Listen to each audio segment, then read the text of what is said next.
नमस्ते सभी को। मैं नीलम अग्रवाल अपने चैनल वैदिक वास्तु में अपने सभी दोस्तों का बहुत बहुत स्वागत करती हूँ। मैं हूँ एक एस्ट्रोलॉजर और एक आयुर्वेदिक प्रैक्टिशनर। आज हम एस्ट्रोलॉजी में 6, 8 और 12 घर क्यों लोग इतने कंफ्यूज रहते हैं और जब ये घर कैसे एक्टिवेट होते हैं और अगर इन घर की दशाएं चलती हैं तो हमें क्या बेसिक रेमेडी हम कर सकते हैं, आज मैं उस बारे में कुछ सिंपल टिप्स आपको बताऊंगी। देखिए, छठा घर क्या दिखाता है? छठा घर हमें ट्रांसफॉर्मेशन बताता है। छठा घर कि हमें एनिमी बताता है। छठा घर हमें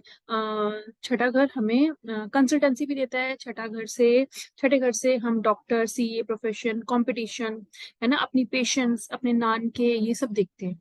है ना, अगर आपकी दशा चल रही है, अंतर दशा चल रही है, पर्यंतर दशा चल रही है ना, और इस घर में मान लीजिए कोई एक प्लेनेट ले लो, जैसे जुपिटर हमने ले लिया, और आपको जुपिटर से रिलेटेड अगर आपको लगता है और आपकी दशाओं में जुपिटर आ रहा है, हम क्या करें? हम ऐसा क्या करें कि हम इन प्रॉब्लम से बच जाए? तो देखिए, जैसे ये छठा घर हमें लोन भी दिखाता है, तो हम अपने किसी फ्रेंड से, रिश्तेदार से थोड़ा सा लोन ले लें तो और उसको पैसे वो वापस कर दें, तो एक रेमेडी ये हो गई, है ना। और हमारे हेल्थ इशू दिखाता है, तो अगर हम रूटीन में अपना चेकअप करा लें तो हेल्थ इशू से हम बच जाएंगे, है ना। और अगर हमें हमारा एनिमी दिखाता है छठा घर, तो हम क्या करें?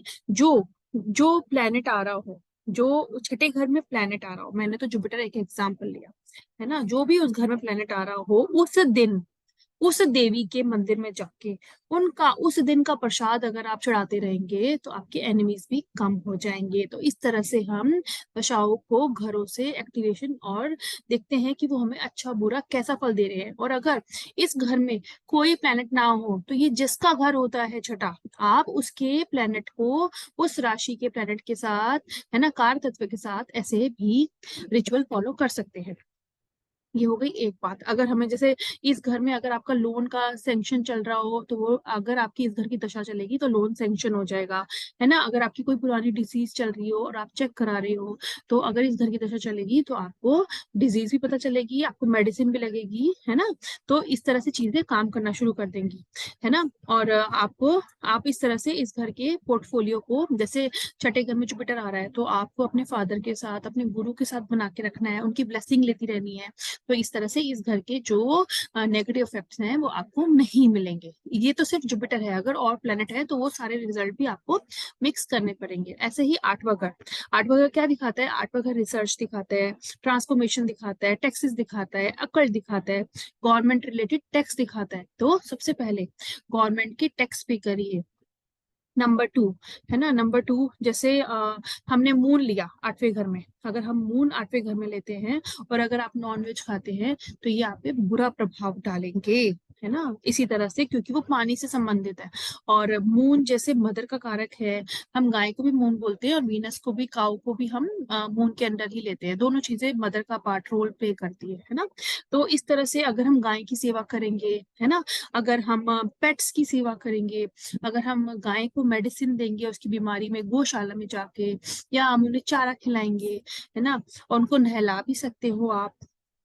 तो अगर ये छोटी छोटी चीजें, है ना, ये छोटी छोटी चीजें अगर आप करेंगे तो आपको आठवें घर की दशाओं से बचने का एक सिंपल वे मिल जाता है। इसी तरह से अगर आप किसी भी एनिमल को या किसी भी पेड़ पौधे को मारते हो, या आप नॉनवेज का इस्तेमाल करते हैं या लिकर का इस्तेमाल करते हैं, तो ये आपको, अगर उस घर की दशा चल रही होगी तो आपको बैड इफेक्ट देंगे।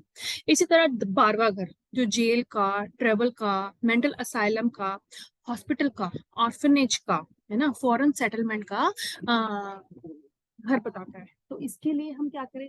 अगर इस घर की दशा चल रही हो, या इस घर में आप मान लीजिए कि, और एक्स्ट्रा फिजूल खर्चों का भी बताता है ना, अगर इस घर की दशा चल रही है तो आप क्या करेंगे? सबसे पहले ये घर स्पिरिचुअलिटी के लिए बताता है, ये घर अपने आप के लिए भी मोक्ष का घर भी कहलाता है ना। तो इसके लिए आप क्या करें? अगर दशा चल रही हो तो या तो आप राशि देखो या आप प्लेनेट देखो। मैं फिर से लेती हूँ, जैसे मैंने जुपिटर ले लिया, है ना। तो आप क्या करेंगे? अगर आपके घर में एक्वेरियम है, तो आपको उसको साफ रखना है ना, उसमें फिशेस को खाना डालते रहना है, उसको क्लीन रखना है, नंबर 1, है ना। नंबर 2, आपको जीव कारक चीजों की हेल्प करनी है। जैसे अगर मैंने जुपिटर बताया 12वें घर में, तो समवन अगर कोई आपकी हेल्प मांगने आए तो आपको उसे हेल्प करना है। ऐसे बंदे को हेल्प करना है जिसे आप जानते नहीं है, जैसे बेगर आ गया, आपकी मेड आ गई, they are looking for some help, तो आप उन्हें हेल्प करिए। नंबर 1, अगर आपको लगता है कि आपका सोशल सर्कल बहुत बड़ा है तो आप उसे कम करिए, अपने साथ टाइम स्पेंड करेंगे तब आपको 12वें घर की जो बैड इफेक्ट की दशाएं हैं उसके अच्छे इफेक्ट मिलेंगे। इसी तरह से आप अगर सर्वेंट्स को हेल्प करेंगे तो आपको अच्छी दशाएं मिलेंगी, और अगर आप ऑर्फनेज में जाके कुछ खाने का सामान, ओ वृद्धा आश्रम में जाके कुछ खाने का सामान अपने हाथों से देंगे तब भी आपको 12वें घर से दशाएं अच्छी मिलेगी। तो ये एक बहुत ही सिंपल वे है। अगर छठे 8वें और 12वें घर से लोग डरते हैं तो लोग इनके कारतत्व को देखें, है ना। ये वाले घर हमें क्या देते हैं। इन घर में अगर कोई प्लेनेट नहीं है तो उनकी राशियों से आप रेमेडी कर सकते हैं। और अगर इन घरों में मल्टीपल प्लेनेट आ रहे हैं और अगर उनकी दशाएं चल रही हैं तो आप इस तरह से भी एस्ट्रोलॉजिकली, जो एस्ट्रोलॉजी जानते हैं उससे रिलेटेड क्योर ले सकते हैं बहुत इजीली। तो these are some simple tips of 6, 8, 12 houses of any person, so they can check and do the needful. Thank you so much. This is Neelam Agarwal.